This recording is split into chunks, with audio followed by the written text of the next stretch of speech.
Om Jnanatimirandhasya Jnananjana Shalakaya Chakshurun Militam Yena Tasmai Shri Gurave Namaha. In the last few days, discussing various facets of Srila Prabhupada's appeal to his followers.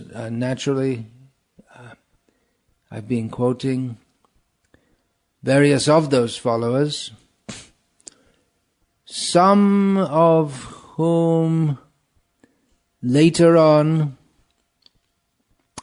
disappointed many devotees by not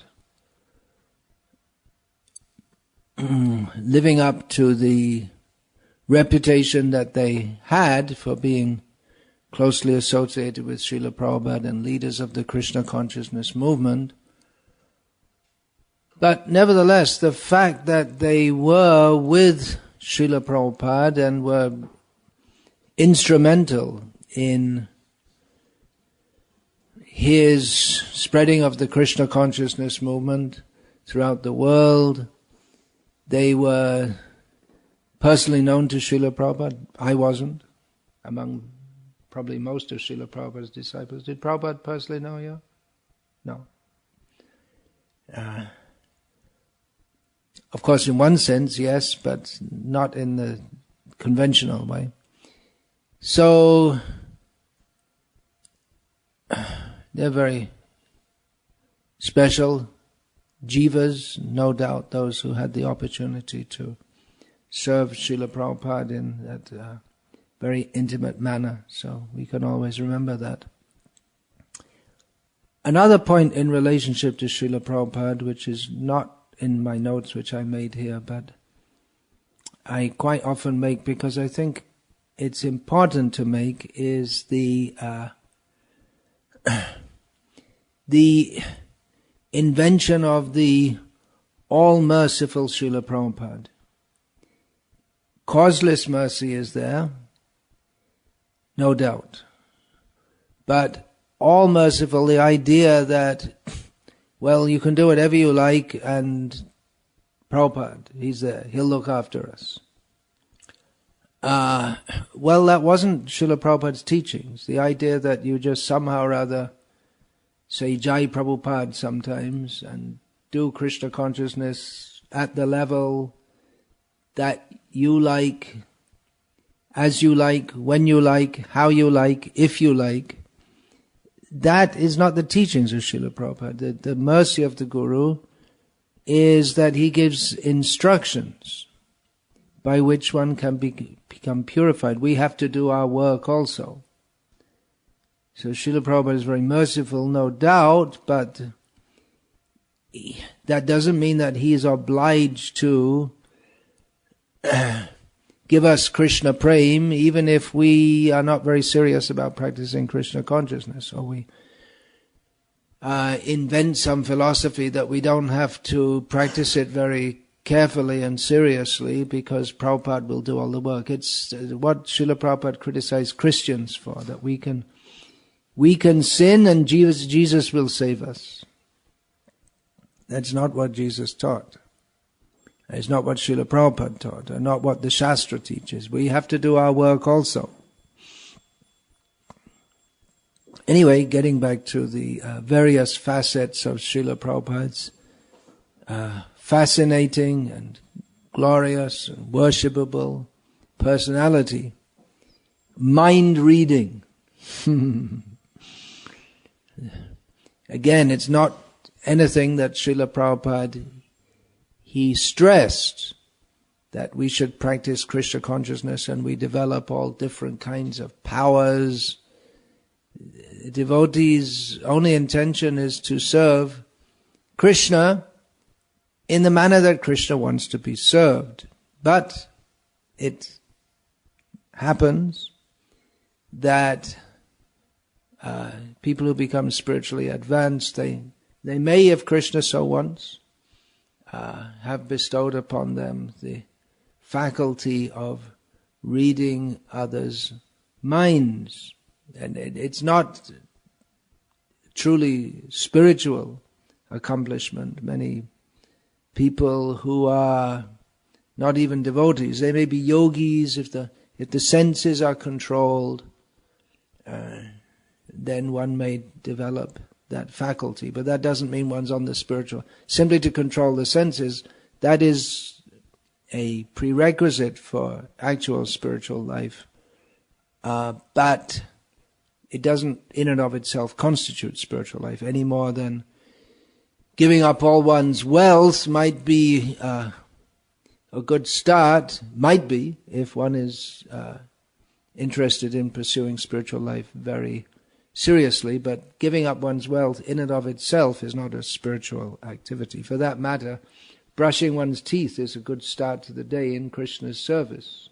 And if one is fully engaged in Krishna's service, then brushing the teeth can also be considered part of devotional service. It's mentioned in Hari Bhakti Vilas, Chaitanya Charitamrita, a devotee should do this, but it's not that just by brushing your teeth you become spiritually advanced. But one should do if one is serving Krishna. It's part of the dinacharya, the daily duties to be performed. Anyway, this point of mind reading, there are many instances. Many devotees reported that when Srila Prabhupada might look at them just for a second, look directly at them, and they felt naked. It means not physically naked, but that they were exposed, that they themselves became aware of all the dirty things in their heart, and they became aware that Prabhupada was aware of that also. Here's an amusing anecdote concerning Mahabudhi Prabhu, disciple of Srila Prabhupada. This was when he was just newly coming to the temple in Los Angeles. His name was Randy. By his own admission, he was a cocky or somewhat puffed up character. I didn't meet him. I saw him a few times, but I always found him to be a very affable person, if not with a somewhat strong temper. Anyway, he recalls the first time that he met Srila Prabhupada.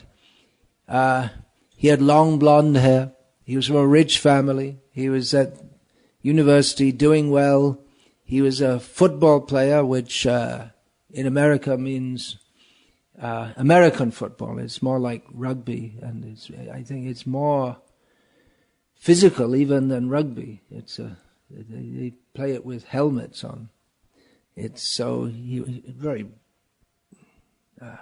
strong body. So he was a student leader. So in various ways he was quite a prominent person as within this vast ocean of insignificance called the material world. But he was attracted to Krishna consciousness. He had been joining kirtans in the Los Angeles temple. And Srila Prabhupada's secretary somehow or other invited him to come upstairs to Srila Prabhupada's room. And he found Randy with his long blonde hair, found that he was there with Srila Prabhupada. Srila Prabhupada's quarters in Los Angeles, his room is not very big actually. It's maybe his sitting room is about 1/3 the size of this room. And there were various big leaders of the Krishna conscious movement there, and Randy himself. So Srila Prabhupada, he looked straight at Randy and said, "Why be a Kripana?" And Randy thought, what's a Kripana? What does that mean? And Prabhupada said, Kripana means miser. And Randy thought about his family's wealth and how they planned to use it for Randy and themselves. And Prabhupada continued speaking about the mentality of a Kripana. Of course, Srila Prabhupada, he often used that. You'll find that in one of his early purports in Bhagavad Gita. He discusses this term Kripana, he usually uses it to mean someone who has the human form of life but does not utilize it for spiritual advancement. That's actually quoting from Brihadaranyaka Upanishad, the conversation between Yajnavalkya and Gargi, I believe. So one should use one's human form of life for self-realization. And Randy, who didn't take instruction from anyone very easily, he felt that Srila Prabhupada was directly smashing him by saying all these things.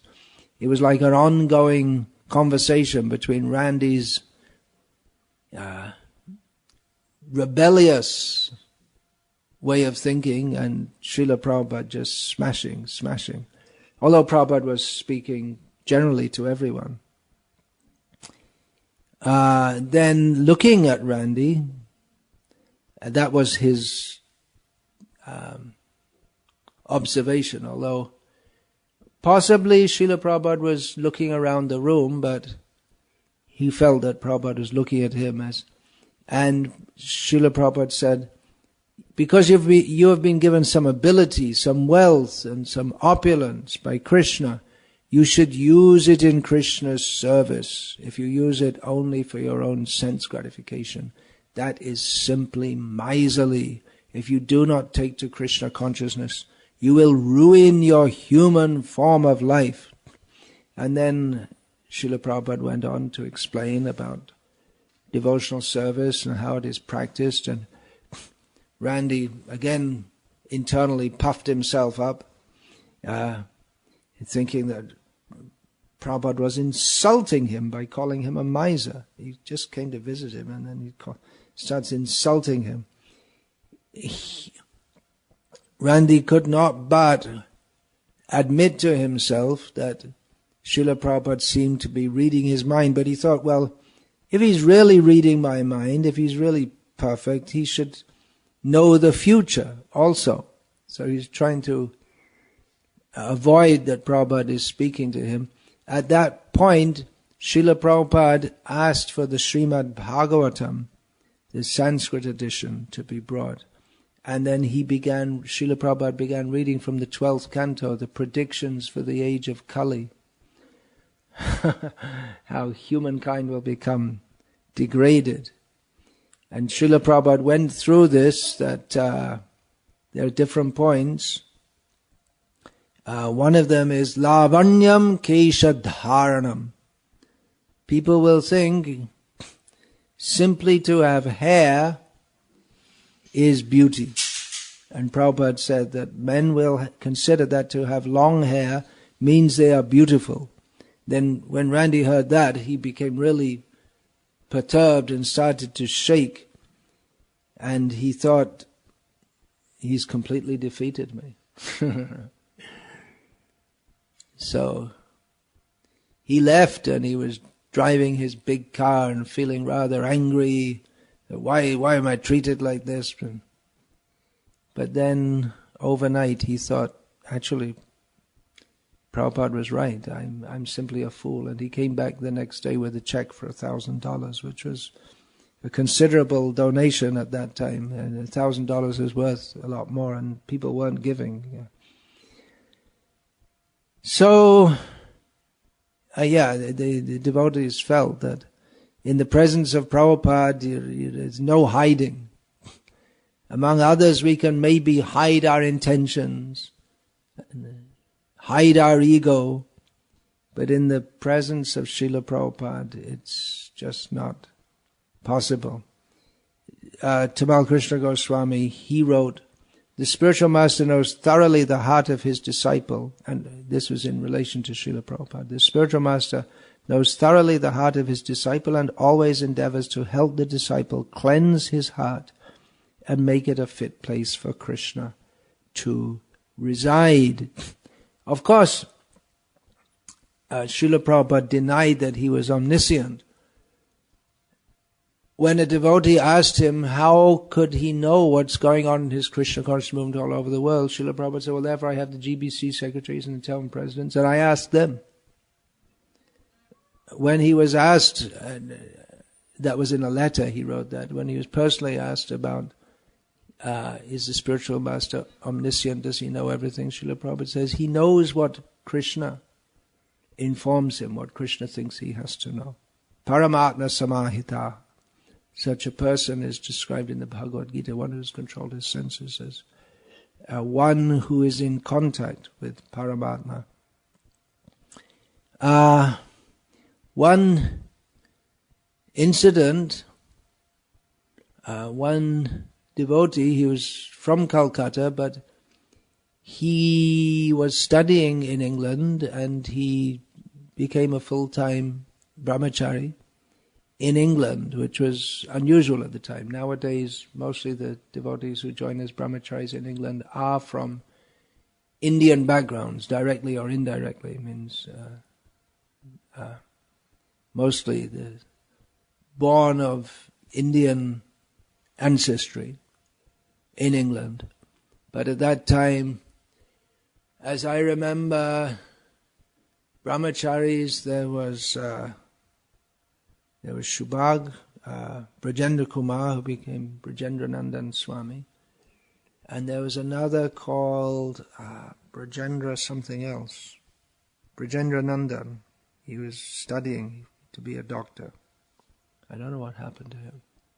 So there was 3 Indian brahmacharis I can think of in London when I joined, and the rest were mostly English, few Irish, 1 Turkish, 1 German, but mostly English. So anyway, one of them was born in Calcutta, and Srila Prabhupada used to speak to him in Bengali. And as I heard it, one of the devotees asked, Srila Prabhupada asked him that, which, when he first met him, is a normal thing among Indian people. Srila Prabhupada was not exactly Indian, but he did, to a large extent, follow the same culture that everyone else does in India. So he asked him, where are you from? Calcutta. Which part of Calcutta? So this devotee, he shifted his location a few streets to a more prestigious one than he was actually from. The next morning in class, in the course of his talking, Srila Prabhupada looked at him directly and said, one should never lie to one's spiritual master.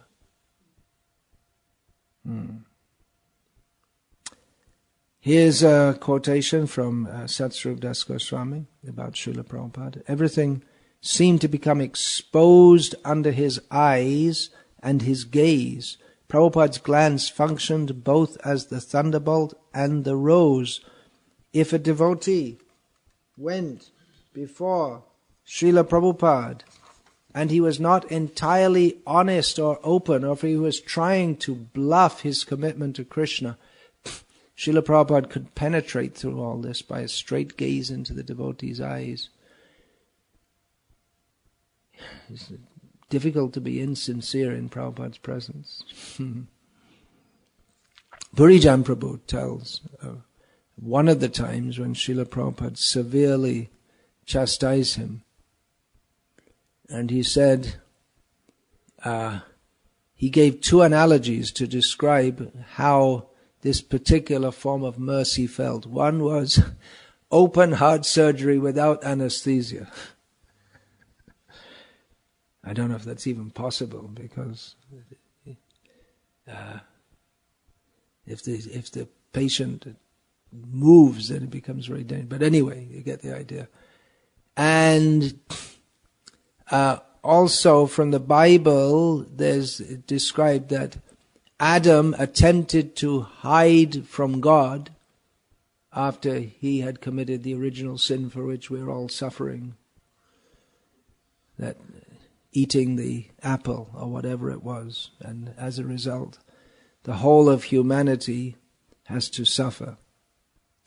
Very poor theology. Anyway, Adam's attempt to hide from God after he had sinned. I remember feeling I had no shelter and nowhere to hide. But actually the shelter is Srila Prabhupada. There's an example given in Shastra that just as the child, if punished by the mother, has nowhere to go but to the mother, there's no other shelter but the mother. So similarly, the devotee prays. I believe that's recorded in Padyavali, and it may be in other Sri Vaishnava and other traditions also. It's quite a common analogy that even if we feel we're being punished by Krishna for our wrongdoing, still we have no other recourse but to go to him. We have no other shelter. And here's a quote from Srila Prabhupada. I was speaking about his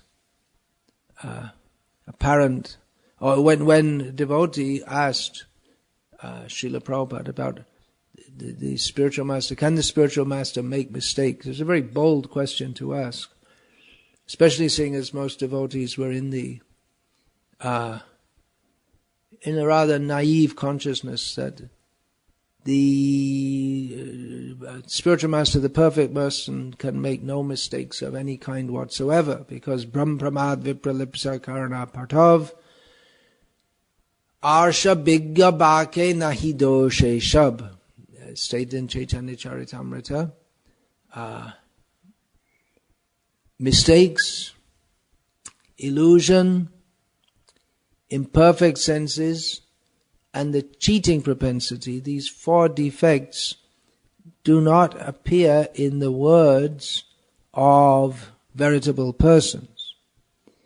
But one devotee asked Srila Prabhupada, can the spiritual master make mistakes? Because clearly, for instance, Srila Prabhupada's English grammar was far from perfect.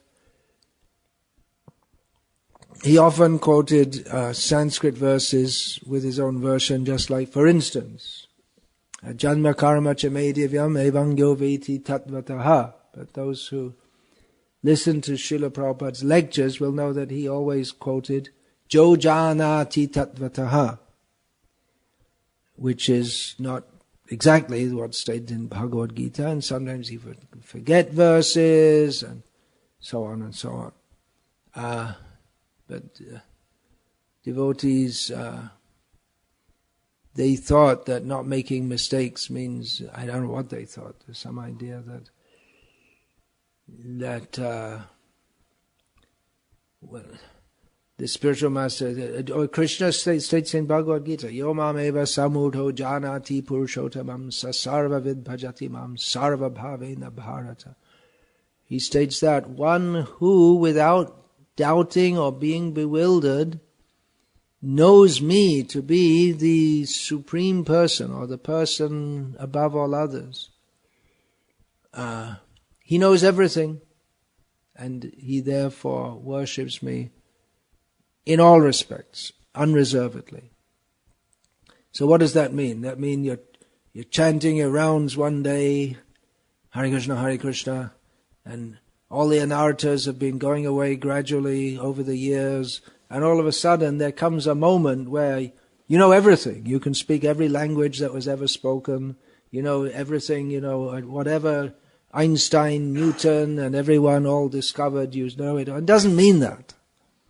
It means that you know what needs to be known, the essence of everything. You know the Tattva Gyan, Bhagavad Tattva Vigyan. One knows the essence of that, which is that I am an eternal servant of Krishna. He knows that very clearly. So devotee asked Srila Prabhupada about his being, does the spiritual master make mistakes? And in reply to that, Srila Prabhupada is recorded, he stated, Acharya is not God omniscient. He is servant of God. His business is to preach Bhakti cult. That is Acharya. That is the perfection. Perfection is here, how he is preaching the Bhakti cult. That's all. So that is the answer to that one. So, Srila Prabhupada, he could read people's minds, he was good at dealing with people, he was a great cook, all these things and others we've heard about him. The essence is, of course, that he was a great pure devotee of Krishna, and even people who had very little idea of Krishna could appreciate that he was a real holy man. At the estate owned by John Lennon at Tittenhurst, when John and Yoko came to speak with him, and George also came, but in that conversation it's mostly John and Yoko speaking. George was already he was already convinced of the saintliness of Srila Prabhupada, but John and Yoko weren't, and they would ask questions, well, why you? Because there are so many people saying so many things, why should we accept your message? They specifically, from what I can see, they weren't very sincere. They're like many people who say, well, there are so many paths, and then they don't commit themselves to anything. But they said that they brought up the question that there are so many editions of there are so many people who are supposed to be gurus, so how can we know who's the real guru? They're sitting there in front of the real guru. But, yeah, it may be not everyone can recognize. So Srila Prabhupada said that all these gurus in India, they'll all quote Bhagavad Gita. They'll all accept Gita as authority. And in Gita, the message is very clear. Manmana bhava mad bhaktaha. Krishna says, always think of me and become my devotee. So the real guru is one who teaches you to always think of Krishna and be his devotee. The one who's always talking of Krishna. That's the real guru. Srila Prabhupada didn't say, I'm the real guru. I remember hearing one ISKCON initiated guru who's passed away now. And one devotee told me he was uninitiated, and they brought him to see this guru, and who said to him, you should take initiation from a genuine guru, a pure devotee. And then he asked, well, how can I know who's a genuine guru and pure devotee? And standing behind him, all his disciples were pointing at that guru. In other words, he felt that he was being pressured into taking initiation from that person. But Srila Prabhupada, when he was asked who is the real guru, he gave the criterion, that one who's always talking of Krishna. When they left, when John and Yoko left Prabhupada's presence, Yoko said to John, could you live as simply as that? Srila Prabhupada was quite content to live very simply, which is also a symptom of a holy man, that even if he has all facility to live very comfortably, he's not particularly inclined to do so. Hayagriva, quoting him a lot, as he is one of the main biographers of the early days of the Krishna conscious movement in the West, he wrote that my parents visit New Vrindavan for a day.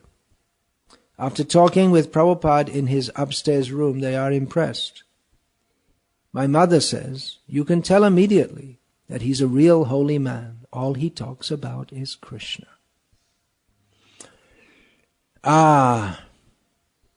Miracles. There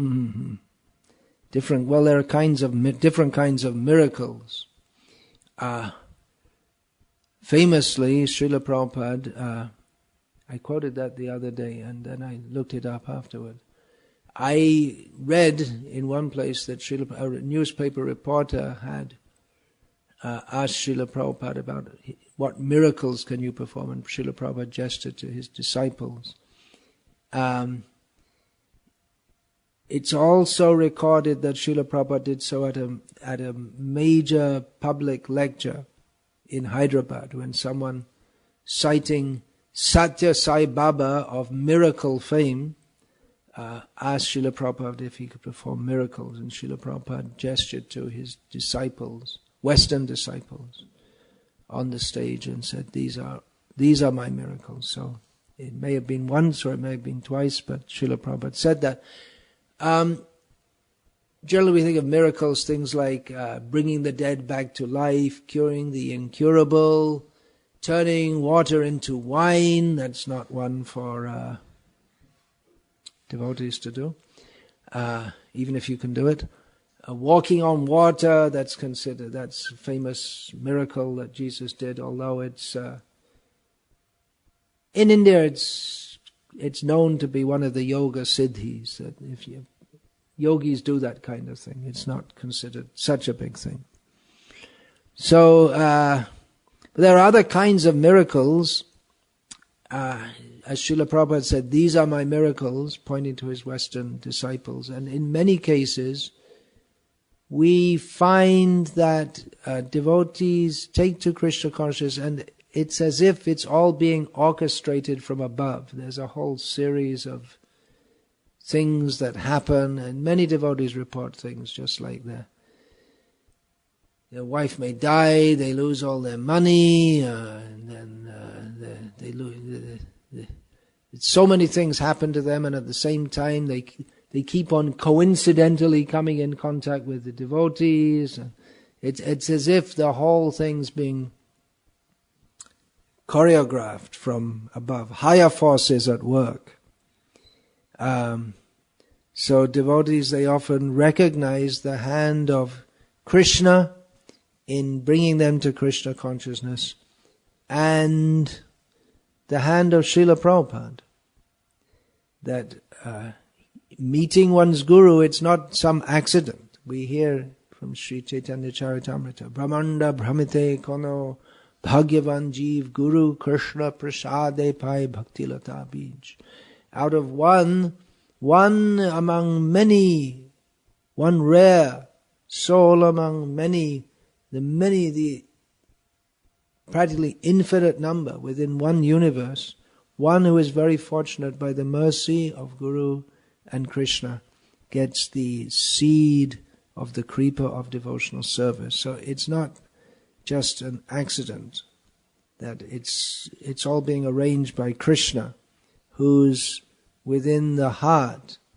And by the mercy of Krishna, the Guru can also manifest in the heart. In the beginning of Bhagavatam, that's stated in the beginning of the second chapter of the first canto about Shukadeva Goswami. Tam sarva bhuta hridayam munimanatosmi. I offer my obeisance to him, Shukadeva, who can enter the heart of everyone. So coming in contact with one's guru is nothing accidental. It's just not. It's not accidental. That's enough to say. The story of Hayagriva, and Kirtananda, Hayagriva came in contact with Srila Prabhupada first. They were interested mostly by reading books of Indian spirituality, which means some strange ideas. What few books were available at that time, and now there are so many books. But at that time, there were a few. Among those spiritual seekers in America, looking to the east, this Paramahamsa Yogananda's Autobiography of a Yogi, that was classic. It's still in print. It's still I never read it myself, but I think many of our devotees read it before coming to Krishna consciousness. The Tibetan Book of the Dead, various editions of Bhagavad Gita and the Upanishads, translated as well as possibly could be in English, because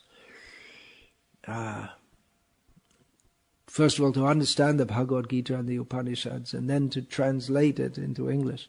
And terms like Adhibhutam, Adhidaivam, it's not so easy to translate it into English, actually. That's another amazing feature of Srila Prabhupada, how he managed to make these concepts so available.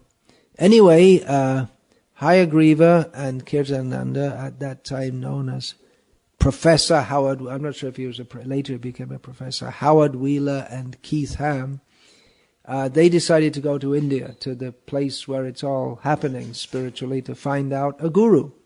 Oh, and of course there were gurus in the West also. I'm not sure, but the guru. There was the year of the guru. Time magazine. 1 year they put the front cover story was the year of the guru, because there were so many gurus coming over from India. But Hayagriva and Kirtananda, they went to India to look for a guru, and they went to Rishikesh, and they found a lot of sadhus among the clouds of ganja smoke. Ganja means marijuana,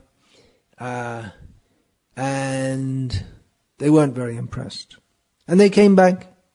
They'd just come back when one day Hayagriva is walking along in the Lower East Side, and he sees a Swami. And he goes up to him and says, he didn't know what to say, so he said, "Are you from India?" You got to say something. And anyway, he found his guru in the streets of the Lower East Side of New York City. He didn't find in Rishikesh. And he didn't know about Vrindavan. At that time, Westerners hardly knew about Vrindavan. And still, Westerners on their spiritual quest, they mostly go to Rishikesh. I spent almost 6 weeks. That's the longest I stayed anywhere for quite a long time, earlier this year. So there are plenty of Westerners there. Anyway, I won't get into that. So he met Srila Prabhupada, and later on, he related this to Srila Prabhupada, that I went to India, I looked for a guru, I didn't find, then I came back, and Srila Prabhupada said, it was all Krishna's arrangement. Maybe if he had met Srila Prabhupada without going to India, he wouldn't have been ready. He'd have thought, seems okay, let me go to India and find someone who's better. They may think like that. There are cases like that. Bhaktisiddhanta Saraswati Thakur, he was living in Mayapur before he had any big movement. He was a fairly young man, must have been in his 30s at that time. And one young man came to him, but then he thought, he's not spiritual enough. He's managing this yoga pit and keeping accounts and wondering where the money is coming from. I'm going to go and see his guru. So he went to stay with Gaur-Kishore Das Babaji Maharaj. And he fell down eventually for his offensiveness. Anyway, the idea is that when the disciple is ready, then Krishna will send the guru, but Krishna will also assist in making you ready.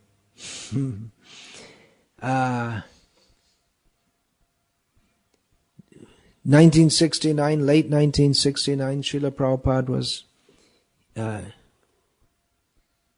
in London, he gave a lot of importance to preaching in London. He's trying to get the mission going there. Tamal Krishna Maharaj was, that time he wasn't a sannyasi. He'd been instrumental in organizing the Los Angeles Center, very successfully organizing the Sankirtan party and distribution of Back to Godhead magazines. And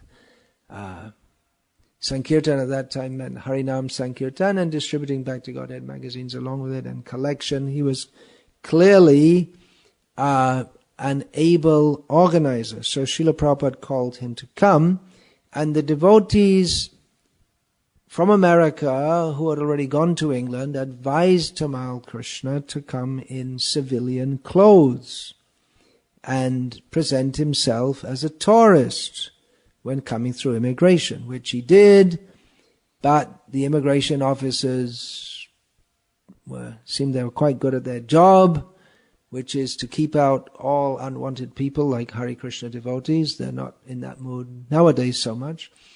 But they suspected something about him, and they were suspicious, and they asked him, does he have any contact in London? Tamal Krishna gave a phone number, and the person who answered didn't know about all this, and gave away the game and said, yeah, Hare Krishna. He's coming, he's a religious preacher. So he came as a tourist. One should have a particular visa if one's a religious preacher, not coming as a tourist.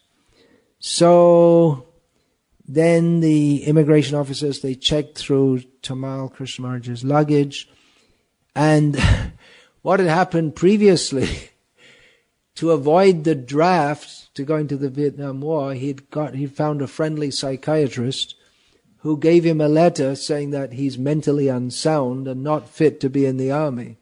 So the immigration officers found in his luggage a letter saying that he's mentally a highly maladjusted individual. So Tamal Krishna thought, I spend all this money to come here and they're just going to put me on the plane to go back. I'm supposed to come and meet Prabhupada. So he started praying to Prabhupada, and then he was taken to meet a doctor who was supposed to personally evaluate him. And the doctor was actually quite interested in what he said. They had a long discussion, and then the doctor gave him a clean chit. Okay. And then the immigration officers let him in. Then when Tamal Krishna Prabhu, I guess at that time, later said this to the devotees, they were surprised at how perceptive the immigration officials were, and they took it that it was Krishna's test. And Tamal Krishna Maharaj quoted that he realized that whatever was taking place was happening only by Srila Prabhupada's causeless mercy. That's how we would, if we were in such a situation, we would think like that, wouldn't we? But what are the implications of that? What does that mean? That means that Srila Prabhupada was aware of everything that was going on and he was orchestrating it all. He was capable of influencing the thoughts of the immigration officers. How is that possible? Well, tam sarva bhuta hridayam munimanatosmi. It's possible by Krishna's mercy. Krishna is the super soul in everyone's heart, and he influences people in various ways to do things and say things, and devotees can experience Krishna's hand, and they take that it's Prabhupada's hand, because Prabhupada wanted this. Then Krishna, he acted in such a way, because Prabhupada, Shri Jagat Guru, Jagate Madhe Uru. Srila Prabhupada wrote about his own guru that he's a great guru, and he's a very powerful, and has this strong desire that the Krishna conscious movement be spread in the Western countries, and therefore it will be. So, Prabhupada's mercy, it can work in mysterious ways. I'll speak more about that tomorrow, Krishna willing. Hare Krishna.